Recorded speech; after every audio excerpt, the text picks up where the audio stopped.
नवाज शरीफ का हर मुखालिफ नैब के निशाने पर। तफसीलात आपको बताएंगे, कहीं मत जाइएगा।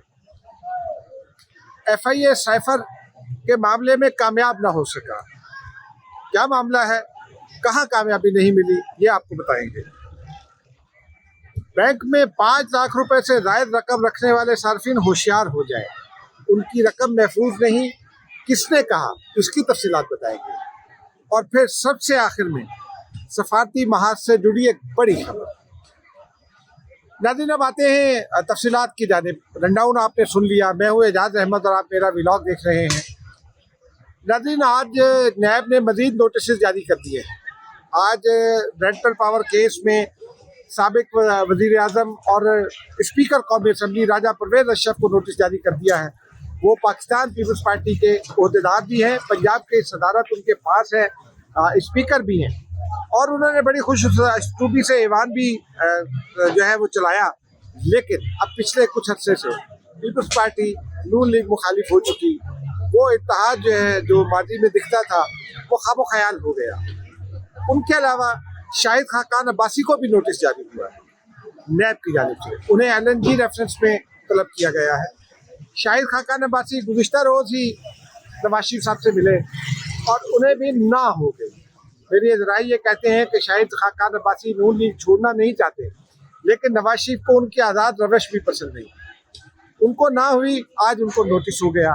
इसका कोई आपस में ताल्लुक यकीनन नहीं होगा, लेकिन तासुर यही है कि कुछ ना कुछ ताल्लुक बनता है। क्योंकि इससे पहले नैब ने जो रेफरेंसेस रीओपन करने हैं सुप्रीम कोर्ट के फैसले के नतीजे में, और हुकूमत ने अभी तक उस फैसले के खिलाफ अपील नहीं की है, उसमें आसिफ अली जरदारी को तलब किया गया। आसिफ अली जरदारी के साथ जो दीगर कंपनीज हैं उनको भी तलब किया गया। पीपल्स पार्टी के कुछ और लोग हैं जिनको नैब ने कराची में उनसे कुछ डिटेल्स मांगी हैं, और मुकेश चावला का नाम तो सामने आ चुका। उसके अलावा मुराद अली शाह को भी गुज़िश्ता रोज नोटिस दिया गया है नूरियाबाद पावर प्लांट केस में। और ये सब वो लोग हैं जो नवाज शरीफ मुखालिफ समझे जाते हैं आजकल। शहबाज शरीफ साहब भी एक नैब रेफरेंस में है, वो रेफरेंस रीओपन नहीं हुआ। इसहाक डार साहब का रेफरेंस रीओपन नहीं हुआ। हमला शहबाज के खिलाफ भी कुछ इंक्वायरियाँ भी थी और नैब ने उनको गिरफ्तार भी किया था, वो भी अभी बचे हुए हैं। तो सियासी हल्कों में चेमगोइयाँ ये हो रही हैं कि नवाज शरीफ को की जो आमद है वो जुड़ी है रियासत के मुख्तलिफ अदारों की सपोर्ट से, जिसमें निगरान हुकूमत के कुछ लोग शामिल हैं, लेकिन बाद अदारे जिनमें नैब सर फहरिस्त है वो भी शायद अभी फ़िलहाल उनके ऊपर उस तरह नज़र नहीं रख रहा जिस तरह के बाद लोगों के ख्याल में रखनी चाहिए।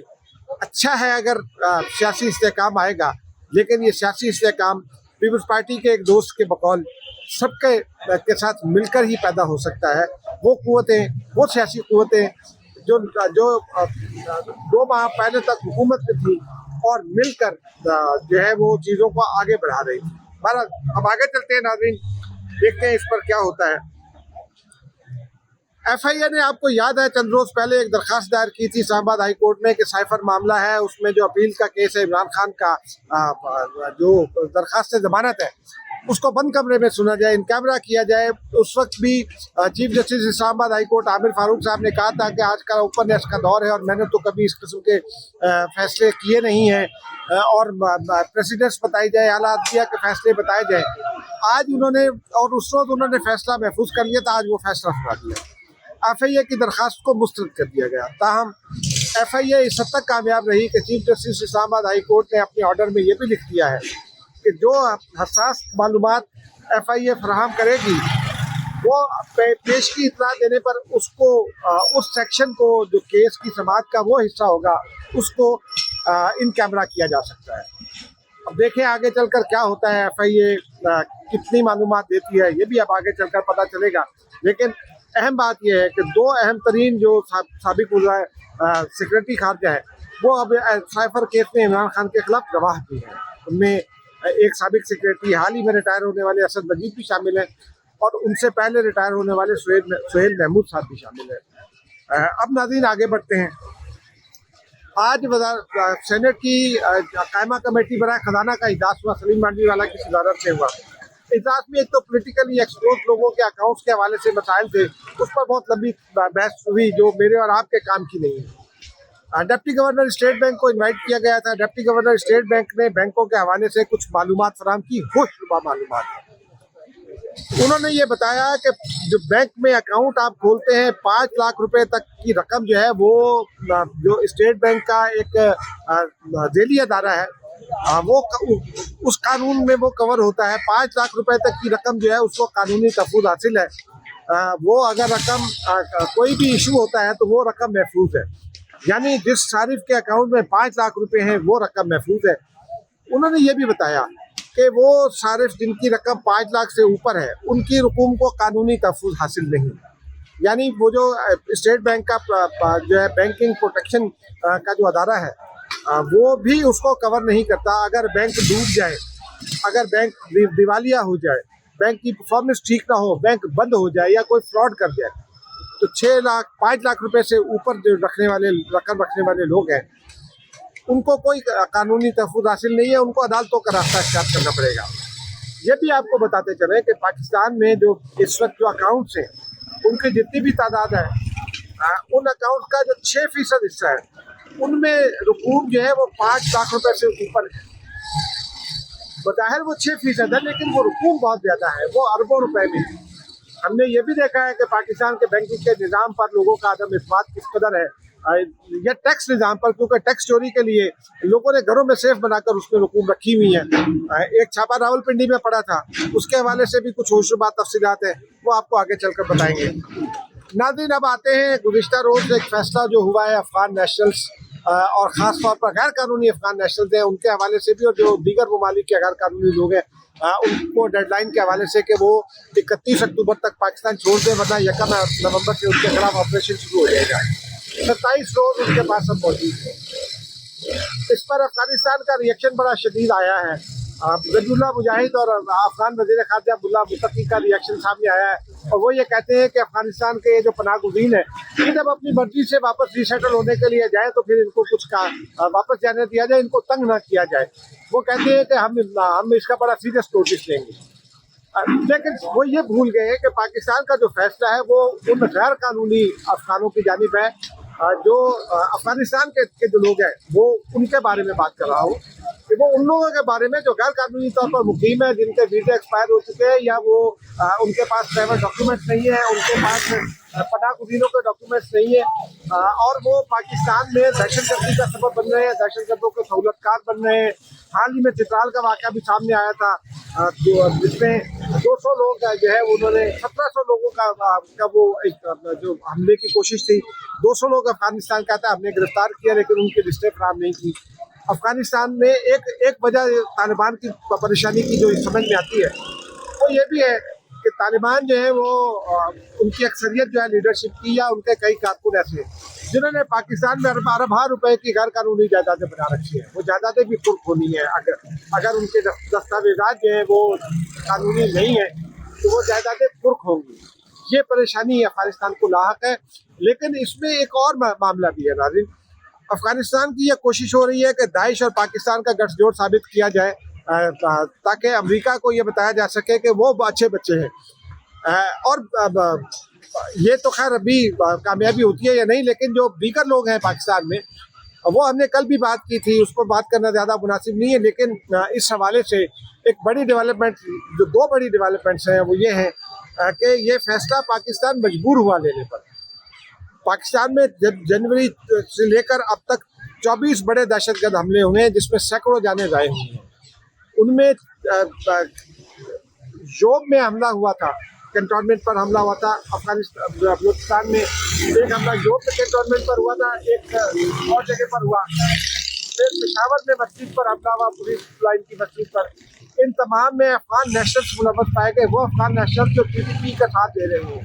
पाकिस्तान ने 12 शवाहिद उनके सामने रखे। अभी चंद रोज़ पहले आसिफ दुरानी साहब जो वज़ीर आज़म के मामले खुसूसी है वो अफगानिस्तान के दौरे पर गए थे। उनके साथ senior military official, intelligence agencies के हुकाम भी थे और दफ्तर खारजा के भी लोग थे। मुल्ला मुत्तकी से और दीगर अहम रहनुमाओं से मुलाकात की, उनके सामने शवाहिद रखे गए। अफगानिस्तान ने 12 ये यकीन दिलाया कि पाकिस्तान के खिलाफ उनकी सरजमीन इस्तेमाल नहीं होगी, लेकिन होती रही है।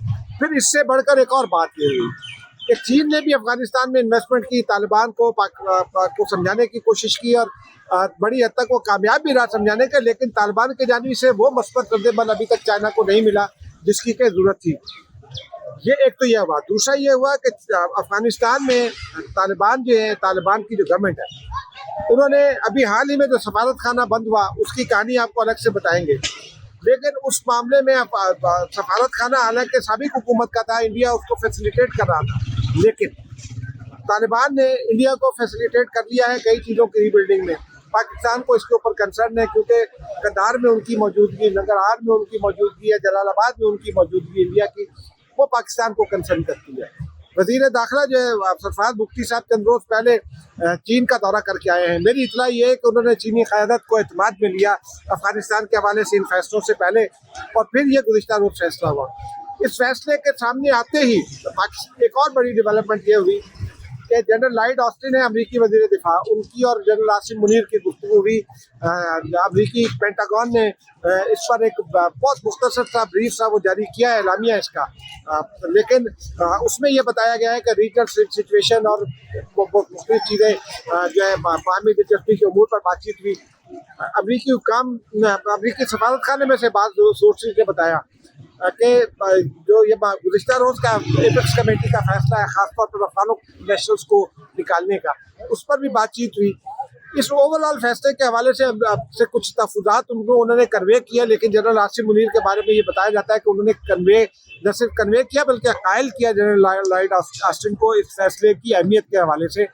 और अब पाकिस्तान अपने दोनों बड़े और अहम दोस्तों को एतमाद में ले चुका है। दुनिया की जो दीगर दारुल हुकूमत है उनको भी एतमाद में लिया जा रहा है। ये जो वक्त रखा गया है 1 नवंबर तक की डेडलाइन, ये इसी सिलसिले में रखी गई है कि पाकिस्तान अहम जो दोस्त हैं उनको एतमाद में ले अफगानिस्तान नेशनल्स के खिलाफ, अफगान नेशनल के खिलाफ जब कार्रवाई हो। अब देखते हैं क्या कार्रवाइयाँ होती हैं, लेकिन ये जो परेशानी है तालिबान में, एक तो वो जायदाद की वजह से है, दूसरा फिर अगर ये अफगान वापस चले जाएंगे तो उनके ऊपर दबाव बढ़ेगा।